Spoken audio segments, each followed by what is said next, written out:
Good morning po sa ating lahat. So, welcome po sa ating worship this time. So, nagpapasalamat po kami sa Panginoon dahil po sa kanyang kabutihan sa aming buhay. So, ina-appreciate po namin yung ginagawa ng Panginoon sa aming buhay. Kaya sabi ko, grabe yung mga miracle na ginagawa ni Lord sa buhay namin. Dahil may mga time na grabe yung pinagdadaanan, but sinasabi namin, Lord, grabe ka kung paano nyo sinurvive yung aming mga buhay. Kung paano nyo sinurvive yung aming pangailangan sa bawat araw. So, alam ko po na lahat po tayo ay thankful sa Panginoon dahil po sa Kanyang ginawa sa ating mga buhay. So, before we start, ating palakpakan yung ating buhay na Panginoon dahil po sa Kanyang kabutihan sa ating mga buhay. So, nag-i-extend po kami ng pagpapasalamat sa lahat po ng mga members dito po sa Naga. Thank you po sa mga unexpected na tulong na binibigay or ini-extend nyo po para sa amin. Maraming salamat po sa lahat ng mga members ng Naga. So, this time, bago po tayo mag-start, manalangin po muna tayo. Lord, maraming salamat sa umagang ito. Maraming salamat, Lord, sa araw na ipinagkaloob nyo sa amin, na nagagalak po kami na nandito po kami sa inyong bahay isambahan para, Lord, makinig sa inyong mga salita. Allow nyo, Lord, yung inyong Holy Spirit na mag-minister sa bawat puso ng bawat isa, Lord. At bigyan nyo po ako ng katalinuhan, kaalaman kung paano, Lord, i-share yung inyong mga salita. Alam ko po na limitado lang po yung kaalaman ko.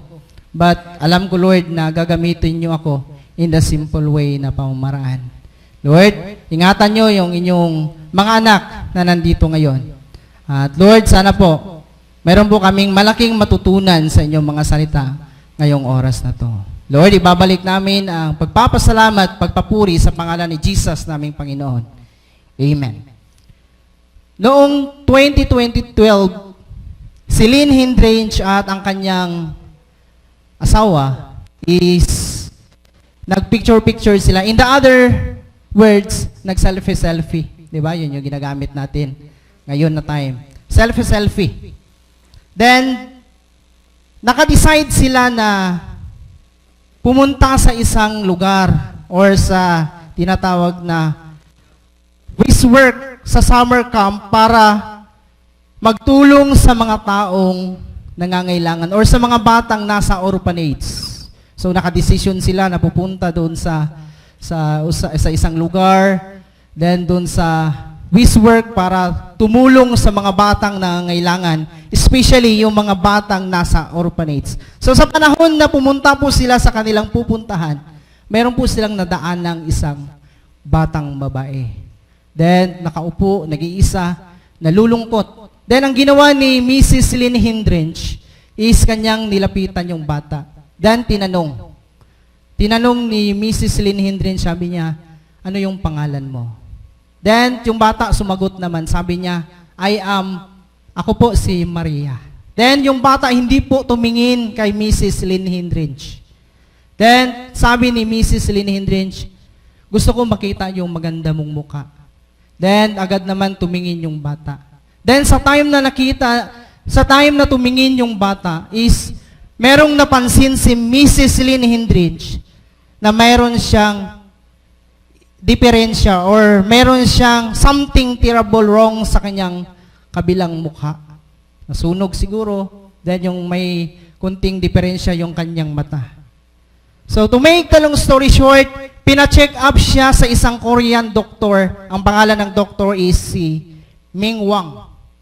Napag-desisyonan na ipa-surgery ito at merong 25 step na dapat gawin para magiging successful or para magiging okay yung bata. Napag-desisyonan na ipa-surgery ito at merong 25 step ang dapat gawin. Then, bawat step is hindi po masigurado yung outcome kung magiging successful ba or magiging failure yung kanilang operation. So,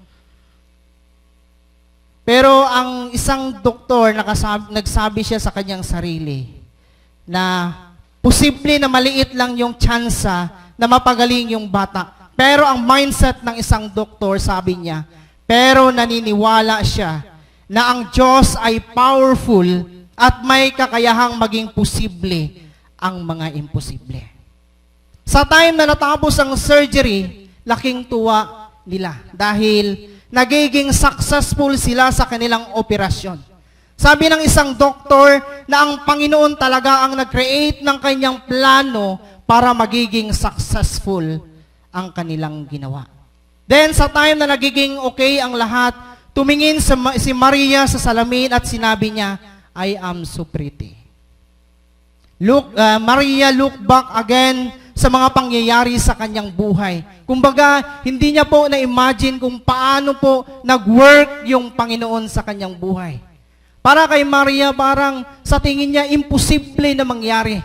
But napagtanto niya na ang lahat ng mga bagay, may plano ang Panginoon. Kahit yung mga posible, yung imposible, is yung mga imposible kayang gawing posible ng ating Panginoon. So, ang mensahe ng, kumbaga, ang takbo ng mensahe natin ngayong umagang ito is nag-i-emphasize din ng miracle na na-experiensyahan ng mga disciples ni Jesus nitong time. So, ang libro ng Mateo sinulat para maipakita sa lahat na si Jesus ay isang hari na ipinangako ng Diyos Ama sa kanyang prophecy na maipakita sa lahat kung ano ang kayang gawin ng Panginoon sa mundong ito. So in Matthew chapter 8 verse 23 and 27, ipinakita ni Jesus sa kanyang mga disipulo kung ano ang kaya niyang gawin na mga miracle sa mundong ito. Ang tanong sa atin, na-experiensyahan na ba natin yung mga miracle galing sa Panginoon? Naka-experience na ba tayo ng mga miracle na galing sa ating Panginoon? Sino po yung nakaka-experience na? Yung sa time na sa tingin mo, grabe na yung problema, yung ating buhay, but nandiyan yung Panginoon na tinulungan tayo at hindi tayo pinabayaan. So ang tema po ng ating mensahe ngayong umagang ito, experiencing the miraculous work of Jesus. Experiencing the miraculous work of Jesus. So, ang ating passage makikita po sa Matthew chapter 8, verse 23 and 27. So, every Christian should experience the miraculous work of Jesus. But the biggest question is, kailan ba natin mai-experiensyahan ang mga milagro ni Jesus? Kailan ba natin mai-experiensyahan yung mga miracle ni Jesus? First is, even in times of trouble. Even in times of trouble. Diyan po natin mabuprove or diyan po natin mai-experiensyahan ang mga miracle ni Jesus even in times kung nasa trouble po yung ating mga buhay. Verse 25 and 26 ng Mateo. Dahil sa labis na takot,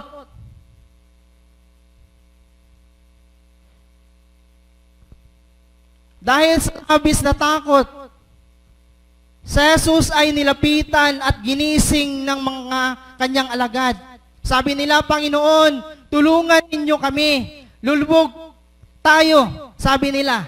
Verse 26, ngunit sabi niya sa kanila, bakit kayo natatakot?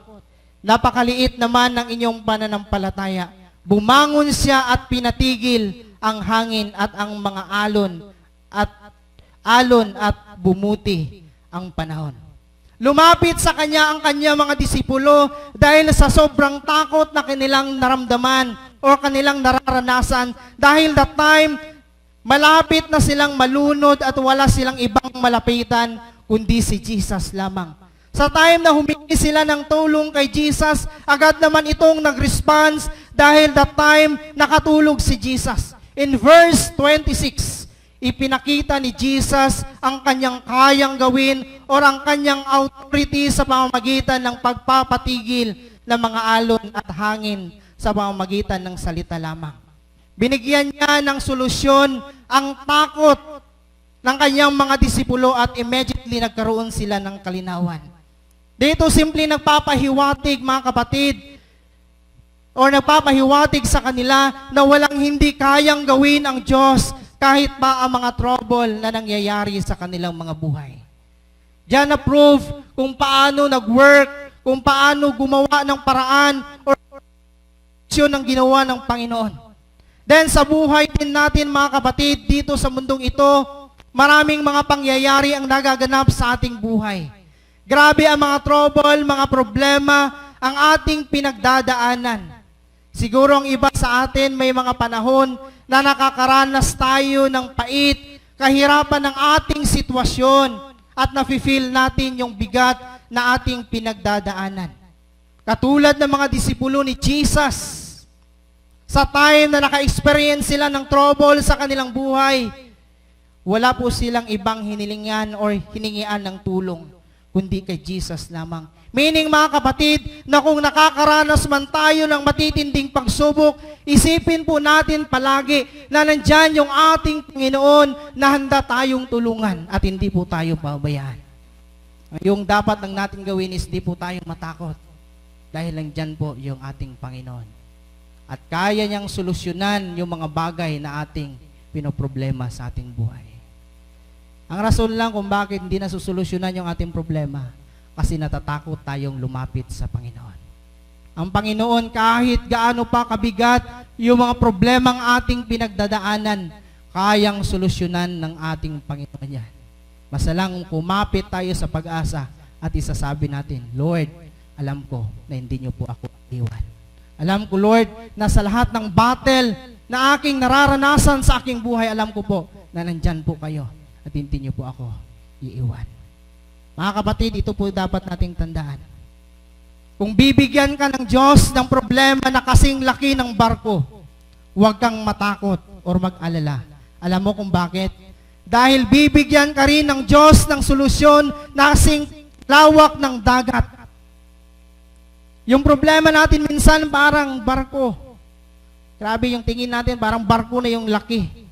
Pero hindi daw tayo dapat mabahala or matakot. Dahil bigyan tayo ng solusyon ng Diyos na kasing lawak ng dagat. Ang dapat lang natin gawin is manalig tayo sa Kanya at magtiwala, mga kapatid. Ang lahat ng ating mga problema is may solusyon po yan. Hindi po natin dadagdagan ng isang problema, yung problema natin. Kasi minsan yung ginagawa natin, imbis na nagkakaproblema natin, dinadagdagan natin. Imbis na hingi tayo ng tulong sa Panginoon, minsan, tayo yung gagawang hakbang, gumagawa tayo ng sarili nating hakbang. Dahil yung solution na yun, di naman naayos yung problema na ating pinagdadaanan. Mga kapatid, ang solusyon ng ating problema hindi po makikita sa mga bagay dito sa mundo. Makikita po natin yan doon sa ating Panginoon. Mga kapatid, ito yung dapat nating tandaan. Sa bawat pagsubok na ating dinadanas natin ngayon, sa mga luha na pumapatak sa mga mata natin, sa bawat sugat at hapdi na tinitiis natin, lahat yan dapat nating pasalamatan sa ating Diyos. Dahil dyan tayo hinuhubog para magiging matatag tayo sa ating mga buhay. Kailan ba natin mararanasan ang mga miracle ni Jesus? Pangalawa po, even in times of fears. Kailan ba natin mararanasan ang mga milagro ni Jesus? Even in times of fears. Verse 26, ito po yung sabi. Ngunit sinabi niya sa kanila, bakit kayo natatakot? Napakaliit naman ang inyong pananampalataya. Bumangon siya. Pinatigil ang hangin at ang mga alon at bumuti ang panahon.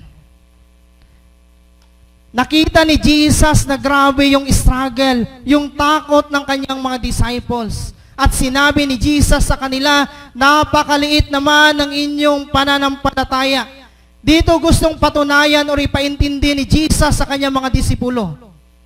Nasa kanilang pagsunod sa kanya, kinakailangan na magiging matatag sila, matapang sila sa pagharap o sa mga takot na pwede nilang mararanasan.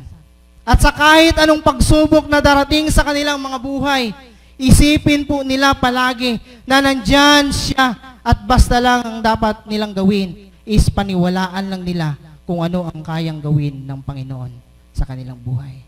Dahil kahit ano pa ang mga trahedya, ang kanilang pwedeng daanan, ay assure na nandyan ang Panginoon na magkukontrol sa lahat ng pangyayari.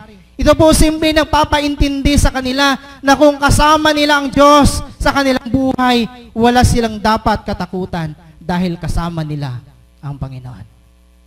Ano ba yung kinakatakutan natin sa ating buhay ngayon? Problems? Material things? Pera? Kasi minsan natakot na tayo kaya baka maubusan na tayo ng pera. Pero nakakalimutan natin na ang source ng lahat is nasa ating Panginoon. Mga kapatid, may mga panahon na nakakaranas tayo ng takot dahil sa sobrang dami ng ating problema. Minsan panghihinaan tayo physically and emotionally, then pati yung ating spiritually nanghihina na din minsan dahil sa walang tigil mga problemang dumarating sa ating mga buhay. At ito ang nagiging rason kung bakit tayo natatakot. Mga kapatid, kung ano man yung ating kinatakutan ngayon, nakikita po yan ng ating Panginoon. Alam po yan ng Panginoon. Ang gusto lang ng Panginoon na sa time na natatakot tayo, lumapit tayo sa Kanya at sa Kanya tayo hihingi ng tulong. Hindi po tayo hingi sa mga tao na, hindi tayo uuna sa mga taong, sa mga matalik nating kaibigan. Unahin po natin yung ating Panginoon dahil siya yung mag-guide sa atin sa tamang direction. Kung ano po yung ating kinatakutan, hindi po tayo dapat matakot kasi kasama po natin ang ating Panginoon. Mga kapatid, hindi po natin kakalimutan na binigyan tayo ng Diyos ng kasiguraduhan sa ating mga buhay na hindi dapat tayo matakot dahil nandiyan siya at hindi tayo pababayaan. Isipin natin ito mga kapatid, na kung iwan man tayo ng mga taong mahal natin sa buhay, iwan man tayo ng ating mga matalik na kaibigan, mayroon isang Diyos na kailanman hindi tayo iiwan. Nandyan po yung ating Panginoon. Minsan natatakot tayo dahil nawawala yung mga taong mahal natin sa buhay. Kusang umaalis sila sa ating buhay. Yung mga matatalik nating kaibigan, natatakot tayo. Kasi nawawala sila. Huwag natin takutan na nawawala sila or kusang umaalis sila sa ating buhay. Katakutan natin kung yung Panginoon or yung Panginoon is hindi po nag-i-stay sa ating mga buhay. Mga kapatid, remember po natin to. Iiwan man tayo ng mga taong mahal natin sa buhay, pero mayroon isang Diyos na kailanman hindi tayo iiwan. Ang tanong sa atin ngayong umagang ito, bakit ba inaalaw ni Lord itong mga pagsubok sa ating mga buhay? Bakit inaalaw ni Lord yung mga pagsubok na to? Ang sagot, dahil ini-equip tayo ni Lord and sinishape tayo para maging matatag tayo sa mga hamon natin sa ating buhay. Hindi po natin iniisipin na sa time na darating yung mga problema sa ating buhay, iniisip natin minsan na pinapahirapan tayo ng Diyos. Hindi po tayo pinapahirapan ng Diyos. Piniprepare tayo ng Diyos para sa isang blessing. Kung nararanasan man natin yung matitinding pagsubok, isipin po natin kapatid, na ini-equip and sinishape tayo ng Panginoon para sa isang bagay na gusto niyang ibigay para sa atin. Remember this, Christian. God's plan is always the best. Sometimes the process is painful and hard. But don't forget that when God is in silent, He is doing great for you. Sa time na sa feeling natin, parang napapabayaan na tayo, parang feeling natin silent lang yung Lord. Pero wag tayong, wag natin kukwestiyonin si Lord kung bakit siya silent. Alam niyo kung bakit? Sa time na silent yung ating Lord, meron po siyang ginagawa na mabuti para sa atin. Kasi minsan lang tayo, pag konting problema lang, nagre-react tayo, natatakot tayo, baka minsan yung negosyo natin, malulugi tayo, baka matanggal tayo sa ating trabaho, ganun. Pero hindi tayo dapat matakot. Kasi kasama po natin ang ating Panginoon. Ulitin ko po yung sinabi ko kanina. Remember this, God's plan is always the best. Sometimes the process is painful and hard, but don't forget that when God is in silent, He is doing great for you. Pangatlo po, kailan ba natin mararanasan ang mga milagro ni Jesus? Pangatlo po, even in times of confusions. Even in times of confusions. Kung ating titignan ang verse 27, ito po yung sabi ng verse 27. Namangha silang lahat at sinabi, ano kayang tao ito? Maging ang hangin at ang lawa ay sumusunod sa Kanya. Dito ipinakita ni Jesus ang Kanyang mga milagro. At dito makikita na namangha sila sa mga pinagagawa ni Jesus. Dahil ang rason, kulang yung kanilang pagkakakilanlan kay Jesus at nalilito sila tado yung kanilang kaalaman para sa Kanya.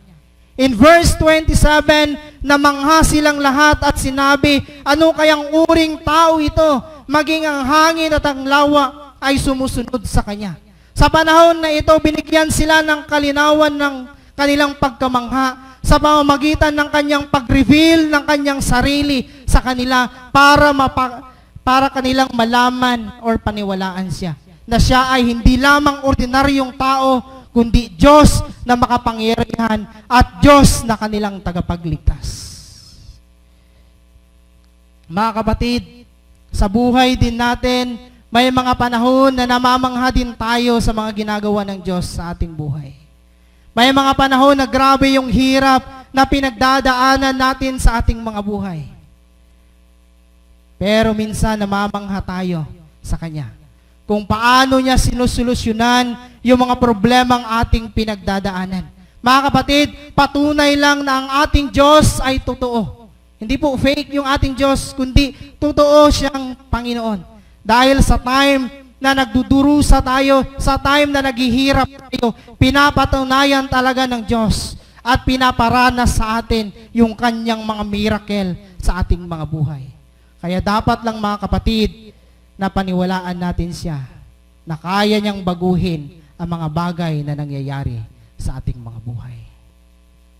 Isang bagay po na grabe po yung struggle ko po noon. Yung bago kami pumunta dito sa Bicol, sabi ko, ano kaya yung pwede naming maranasan dito sa Bicol? Ano kaya yung posible naming mararanasan? Natatakot yung asawa ko kung bakit, sabi niya, bakit nakapag-decide tayo na pupunta ng Bicol. Sabi niya, number 1, Bisaya yung nakasanayan mo. Then, pagdating mo doon sa Bicol, mag-a-adjust ka. A-adjust ka ng lingwahe. Number 1, sa kultura at sa lingwahe. Dahil yung nasanayan mo is Bisaya. Baka pagdating mo doon, Bisaya yung iwawali mo sa mga members. Pero sabi ko sa Panginoon, Lord, alam ko na hindi niyo po ako pabayaan. Alam ko po na mayroon pong takot sa aking puso, sa aking buhay. Pero naniniwala po ako na hindi niyo po ako pabayaan. Eh, sabi ko sa sarili ko, nag-quote ako ng isang verse na paborito ko talagang verse. Philippians 4:13, sabi ko, I can do all things through Christ who gave me a strength. Hindi ako matatakot kasi alam kong kasama ko ang Panginoon. Kasama natin ang Panginoon. Kaya kahit anong mangyari sa atin, sa ating pupuntahan, alam kong hindi tayo pabayaan ng Panginoon. Sabi ko nga sa Kanya, ngayon pa tayo aatras na na-experiensyahan na natin yung kabutihan ng Diyos sa ating buhay. Pina-experience na ng Diyos na sa time na walang-wala tayo, pinrovide ni Lord yung ating pangailangan. Kasi minsan sabi ng misis ko, baka pagdating natin dito, baka grabe yung madanasan namin. Pero sabi ko, alam mo natin na hindi po tayo pababayaan ng Panginoon. Sabi ko sa Kanya, hindi tayo pababayaan ng Panginoon. Kasi minsan, nag-i-struggle din siya sa akin. Sabi niya, baka hindi ka makakasurvive. Baka ilang buwan, baka uwi na tayo. Sabi niya. Kasi, kumbaga nag-i-struggle kasi siya sa akin sa kaya kong gawin yung kakayanan. Kasi Hindi naman talaga ako kasing talino talaga ng ibang preacher. But sinasabi ko sa sarili ko na alam kong gagamitin ako ni Lord. Then, yung buhay ko ipapagamit ko to kay Lord. Alam ko na pumunta ako ng Bible school na kahit isang bersikulo wala akong alam. Pero sabi ko sa Panginoon, Lord, I will trust you. Naniniwala ako sa iyo, Lord, na kahit yung anak niyo po ngayon, na walang naalaman sa inyong mga salita, alam ko pong gagamitin niyo po kami. May mga times na nag-i-struggle. May mga times din na naka-experience kami sa Milaor na walang-wala talaga. But pinaprove talaga ni Lord. Mayroon siyang ginagamit ng mga tao para masupply ang aming pangangailangan. May mga time doon talaga na sabi niya sa akin, Han kasi yung tawagan namin, Han, social, di ba? Sabi niya, Han, ito na lang talaga yung last natin na isasaing. Hindi lang talaga ako nag-imik. Then, one time, sabi ko, Lord, ikaw nang bahala sa amin. Wala na tayong isasaing this tanghali. Then, hindi po kami nag-expect. Dumating si Kuya Jaime. Bit-bit niya yung 5 kilos na bigas. Then, di lang po yun yung na-experience namin. Meron po kaming pinsan dyan sa Kamaligan na hindi po talaga ako nag-share sa kanya. Yun din na time. Sabi ko, grabe ka Lord. Pumunta siya doon sa bahay namin, yung pinsan ko. Hindi niya alam kung ano yung sitwasyon namin. Bit-bit niya din yung 5 kilos at yung grocery. Then sa pagkagabi nun, di din kami nag-expect na mayroon ding dala yung elder namin na 5 kilos. Then sa isang araw, na-provide po yung aming need, 15 kilos. Sabi ko, Lord, grabe po kayo ka-amazing sa buhay namin. Sa time na walang-wala, time na grabe yung takot namin, time na nagka-trouble, sa time na grabe na yung aming feeling, naghalo na kasi walang-wala na talaga. Pero pinakita nyo, Lord, yung mga miracle na ginagawa nyo sa amin. Sabi ko nga sa asawa ko, kung na-experiensyahan na natin yung kabutihan ng Diyos, bakit pa kailangan natin siyang tanungin? Dahil alam naman natin na kaya niyang isupply kung ano yung mga dapat na isupply para sa atin. So mga kapatid, ang challenge sa bawat isa sa atin. Iba-iba po yung ating na-experiensyahan sa ating buhay. Pero kakapit tayo sa pag-asang hindi tayo pababayaan ng ating Diyos. God bless at magandang umaga po sa ating lahat.